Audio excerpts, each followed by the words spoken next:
कल्याण डोंबिवली महापालिका सत्ता स्थापनेबाबत मनसेनं वेट अँड वॉचची भूमिका घेतली आहे। शिवसेना भाजपनं आपल्या युतीबाबत भूमिका स्पष्ट करावी, त्यानंतर मनसे आपली भूमिका ठरवेल अशी प्रतिक्रिया मनसे नेते नितीन सरदेसाई यांनी दिली आहे। कल्याण डोंबिवलीतील 9 विजयी नगरसेवकांनी राज ठाकरे यांची भेट घेतली। मनसे अध्यक्ष राज ठाकरेंच्या दादरमधल्या कृष्णभुवन या निवासस्थानी जाऊन त्यांनी ती भेट घेतली। कल्याण डोंबिवलीत 52 जागांवर विजय मिळवत शिवसेना मोठा पक्ष म्हणून समोर आलाय, तर भाजपनं 42 जागा जिंकल्यात। मात्र कोणालाही स्पष्टपणे बहुमत मिळालेलं नाही, त्यामुळे बहुमताचा आकडा गाठण्यासाठी मनसेचा पाठिंबा लागणार असं शक्यता वर्तवण्यात येत होती आणि त्याच पार्श्वभूमीवर मनसेनं वेट अँड वॉचची भूमिका घेतली आहे।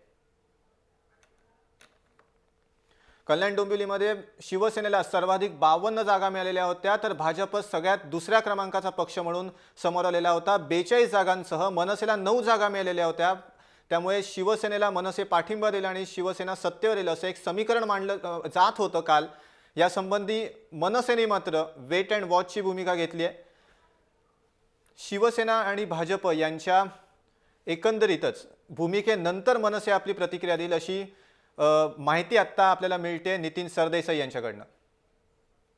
कल्याण डोंबिवली महानगरपालिकेत मनसेचे 9 नगरसेवक निवडून आले आणि आज 9 नगरसेवकांनी राज ठाकरे यांची भेट घेऊन त्यांचा आशीर्वाद घेतला। आमच्याबरोबर मनसेचे नगरसेवक आहेत। राज साहेबांनी काय नेमका आशीर्वाद दिला आहे, काय कामाचं पुढे कशा पद्धतीने विकासाच्या कामावर लक्ष देणार आहे? आशीर्वाद दिला म्हणजे साहेबांनी तेच बोलले, जे नगरपालिकेत जे आपल्याला करायची कामं पूर्णपणे मनापासून करायचे आणि पुढे आहेत साहेब आम्हाला मार्गदर्शन करायला। नक्कीच आम्ही त्यांचं मार्गदर्शन घेऊन पुढे जाऊ।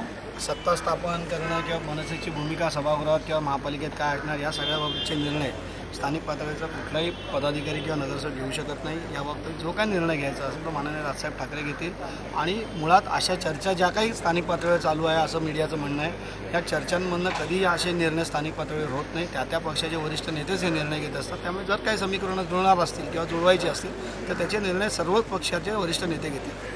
सर्वच पक्षाचे वरिष्ठ नेते घेतील। मनसेचे वरिष्ठ नेते नितीन सरदेसाई आहेत। नितीनजी, नेमकी काय आता भूमिका आहे? कारण निशंक परिस्थिती आहे, कल्याण डोंबिवलीचा विकास महत्त्वाचा आहे अशा पद्धतीने राजसाहेबांनी विकासाच्या भूमिकेवर निवडणूक लढवली। नेमकं आता त्रिशंकू परिस्थितीत मनसेचं इंजिन कोणाला साथ देणार आहे? याचं उत्तर आता देणं कठीण आहे। आतापर्यंत आमची साथ कोणी मागितलेली नाही आहे आणि जेव्हा कोणी मागेल त्यावेळेला त्याचा योग्य निर्णय राजसाहेब घेतीलच।